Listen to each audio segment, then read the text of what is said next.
They did not march to war. They ran, barefoot, across scorched savanna and jagged rock, covering 50 miles in a single day without stopping, without breaking formation, without a single cry of exhaustion. And when they arrived, they did not rest. They fought. If that doesn't already send something cold through your spine, then nothing in this video will. The Zulu warriors were not simply soldiers. They were the product of one of the most radical military transformations in human history. A transformation so complete, so ferocious, and so devastatingly effective that it rewrote the entire map of southern Africa in less than a generation. And it all began with one man who refused to accept the world as it was. Before Shaka, the Zulu were a small clan, a minor group among dozens scattered across the region now known as KwaZulu-Natal in present-day South Africa. They were not feared. They were not dominant. In the political landscape of the early 19th century, they were barely a footnote. But Shaka Zulu, born into exile and humiliation, carried inside him a fury that would reshape a continent. Shaka rose to leadership of the Zulu clan around 1816, and from that very first moment, he began to build something the world had never seen before. He had no interest in the old way of warfare, ritualized, distanced, relatively bloodless skirmishes where warriors hurled long throwing spears at one another from a safe distance and then declared a winner. Shaka thought that was theater. He wanted war that was real, war that ended things permanently. He started with the weapons. The standard assegai, a long spear designed to be thrown. He shortened. He thickened the blade. He created what would become known as the Ikalwa, a short, broad-bladed stabbing spear with a shaft barely long enough to grip properly. The name itself is said to come from the sucking sound it made when pulled from a human body. Let that image sit with you for a moment. He designed a weapon specifically efficient enough that its name described what happened when you removed it from a corpse. To go with the Ikalwa, Shaka refined the Zulu shield, the Isandlwana, a large cowhide oval that covered most of the body. But he did not intend it simply for defense. He trained his warriors to hook the left edge of their shield behind the left edge of an enemy's shield and then twist hard. This pulled the enemy off balance, rotated his entire body, and exposed his armpit, one of the most vulnerable spots on a human being, to the short stabbing blade in the warrior's right hand. It was a killing technique so precise it reads almost like engineering, an anatomical solution to the problem of how to destroy a man as quickly as possible. But a weapon is only as good as the man holding it, and Shaka understood this better than anyone who came before him. He dismantled the existing age-based social groups within Zulu society and replaced them with Amabuto, military regiments formed by age, trained together, living together, eating together, and forbidden from marrying until their regiment had proven itself in battle. These were not just soldiers. They were brothers forged in shared suffering. They trained through exhaustion. They were forced to run barefoot until their feet became like leather, until stones and thorns meant nothing, until 50 miles was simply the distance between where they started and where the enemy was. Imagine living that life from the time you were a teenager. Every day, hardening. Every day, pushing further than you thought you could go. Every day, surrounded by men who would die for you without hesitation, because you would die for them without hesitation. That kind of bond creates something that goes beyond military effectiveness. It creates a unit that thinks as one organism in combat, that moves without orders because every man already knows what the man beside him is going to do. This collective instinct was embedded into perhaps the most brilliant tactical formation of the pre-industrial world, the Impondo Zankamo, the horns of the buffalo. When a Zulu force encountered an enemy, it did not simply charge. It divided. The main body, the chest, would engage directly, driving forward, keeping the enemy occupied, pressing them hard and drawing their complete attention. Meanwhile, on each flank, two fast-moving wings, the horns, would sprint outward and then curve inward, sweeping around the enemy's sides to encircle them completely. A reserve force, the loins, waited behind, seated with their backs to the battle so they would not grow excited and commit too early. They were inserted wherever the chest needed reinforcement, or to close the encirclement if the horns had not yet met. This formation required no radio, no written orders, no technological advantage whatsoever. It required only warriors who were fast enough to execute the flanking movement before the enemy could react, disciplined enough to stay in position, and psychologically strong enough not to break under pressure. The Zulu were all of those things simultaneously. And then there was the psychological dimension of warfare, which Shaka and his successors understood with an almost modern sophistication. Long before a single spear was thrown, the Zulu warrior was already inside his enemy's head. Picture standing on an open plain and hearing it begin. A low rumble at first, rhythmic, growing. Then the sound separates into thousands of individual voices, chanting in unison, shields beating against thighs in a percussive thunder that you feel in your sternum before you hear it with your ears. The warriors would stamp the earth together, thousands of feet striking simultaneously, shaking the ground beneath their enemies. They would sing war songs, Isabongo, not just to intimidate, but to call up something inside themselves, to summon the state of mind that allows a man to charge into death without flinching. They wore headdresses of animal feathers and pelts. They carried shields that looked like they came from something older than civilization itself. And they moved. They did not stand still and look threatening. They moved in formations that demonstrated perfect coordination, which to any rational enemy communicated a terrifying message. These men have trained so long and so hard that they move as one single body. There is no gap to exploit. There is no weakness to find. The psychological effect of this was documented repeatedly by the people who faced them. British officers who had fought in multiple theaters of war, hardened professionals who had stood in squares against Napoleonic cavalry, wrote in their private letters that nothing had prepared them for the experience of watching a Zulu impi approach. The combination of the sound, the movement, the speed, and the sheer number of men, it produced a kind of awe that could tip very quickly into terror. And this brings us to the confrontation that the entire world still remembers, even if most people cannot tell you exactly what happened. January 22nd, 1879. Isandlwana.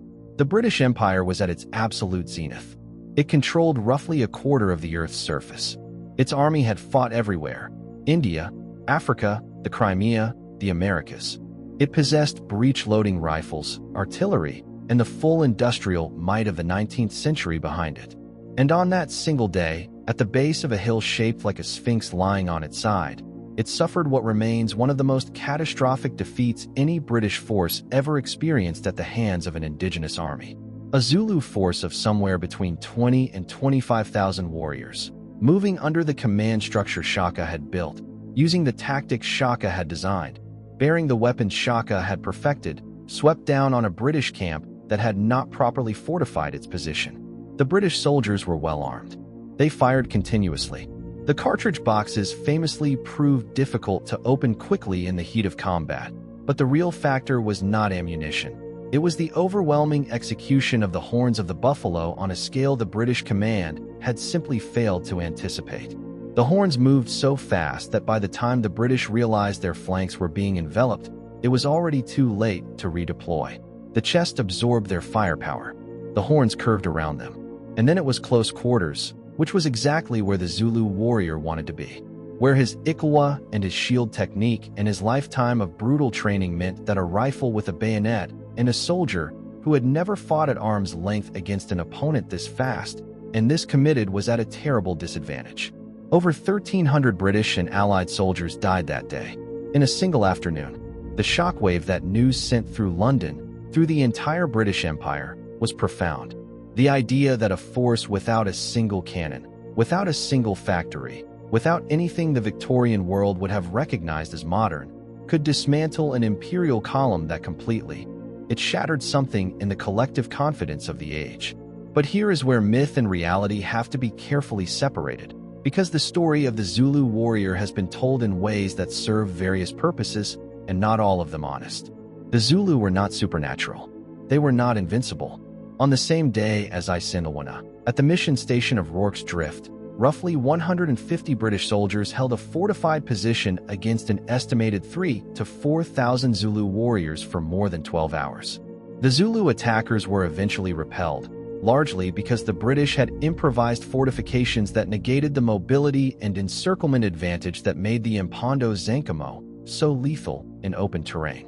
11 Victoria Crosses were awarded that night.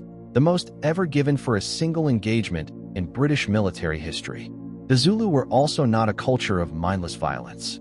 This is a myth built by those who needed to justify colonization by portraying African military culture as savage and primitive rather than sophisticated and strategic. The Zulu kingdom under Shaka and his successors, Dingaan, Mpande, Cetshwayo, was a complex, hierarchical, politically nuanced state with its own legal codes, its own diplomatic traditions, its own internal debates. Warriors were celebrated but also governed by rules about when and how to fight. The Isagodi, the homestead, was the center of Zulu social life, not the battlefield. Most men spent far more time herding cattle and raising families than fighting. What is also sometimes misunderstood is Shaka himself. The popular image of Shaka is that of a visionary genius who was also a tyrant, a man who built an empire through brilliance and maintained it through terror. This is partly accurate. He was genuinely remarkable as a military architect. The tactical and organizational innovations he introduced transformed the entire region.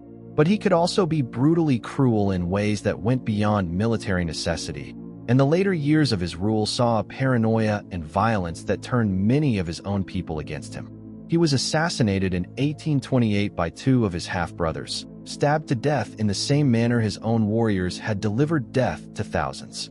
History is rarely clean with its heroes. What Shaka built, however, outlived him. The military culture, the regimental system, the psychological identity of the warrior, these persisted. By the time the British invaded in 1879, the Zulu kingdom had been refining its military tradition for over 60 years. Cetshwayo, the king who faced the British invasion, was not a savage warlord. He was a sophisticated ruler who had tried repeatedly through diplomatic channels to avoid the war, who understood that the technological gap between his forces and the British was not sustainable in a prolonged conflict, and who nevertheless chose to fight because the alternative was the complete dissolution of his people's sovereignty. The mindset of the warrior who fought at Isandlwana or at Kambula or at Ulundi was not the mindset of a man who had been told he was going to win. It was the mindset of a man who had been forged deliberately and systematically into someone who faced death without losing the function of his mind, who could charge into rifle fire not because he didn't understand what a bullet was, but because his training, his brotherhood, his identity as an Aka, a hero, a man of valor, demanded it. There are forms of courage that come from ignorance, and there are forms that come from preparation so complete that fear becomes just another sensation, like cold or hunger, acknowledged and then set aside. That distinction matters, because it is the difference between a reckless mob and a military instrument. By the end of the Anglo-Zulu War in 1879, the Zulu kingdom had been broken. Not because Zulu warriors were outfought in any meaningful sense of the word. Isandlwana alone should permanently close that argument, but because they were outresourced. Artillery at the Battle of Ulundi on July 4, 1879, demonstrated with terrible clarity that even the most disciplined, courageous, and tactically sophisticated fighting force on foot cannot survive massed cannon fire in open terrain. The British learned from Isandlwana. They formed defensive squares. They lagered their wagons. They chose terrain that denied the horns room to operate. And they won. Cetshwayo was captured. The kingdom was partitioned into 13 chieftainships, deliberately fragmented to prevent any future unified resistance. The political entity that Shaka had built from nothing was officially dismantled. But something did not end. You cannot dismantle an identity as easily as you can redraw borders on a map. The descendants of the warriors who ran 50 miles barefoot to fight at Isandlwana still exist. The Izabongo, the praise songs, are still sung. The cultural memory of what it meant to be a Zulu warrior, the values of discipline, brotherhood, courage, and commitment to something larger than oneself. These are not artifacts in a museum. They are living inheritances. There is something that the Zulu warrior's story ultimately confronts us with, something that sits uncomfortable and important at the center of all the drama and violence in history. It is this: human beings, given sufficient purpose, sufficient training, and sufficient brotherhood, are capable of something that transcends ordinary limitation. The Zulu warrior was not born different from any other man. He was made, deliberately, painstakingly, through a process that demanded everything and gave back something that nothing else could provide: the absolute certainty of who you are and what you are capable of when everything is at stake. Most of us will never know what that feels like. We will never stand barefoot on a plane 50 miles from where we started and know that the men beside us would die rather than let us fall. We will never feel the ground shake beneath thousands of feet moving in unison towards something they have chosen to face regardless of the cost. But we can know that it happened. That ordinary men were shaped into something extraordinary by will and by fire. That on January 22nd, 1879, they looked at the full-armed power of the greatest empire the world had ever seen, and they did not turn away. They ran forward.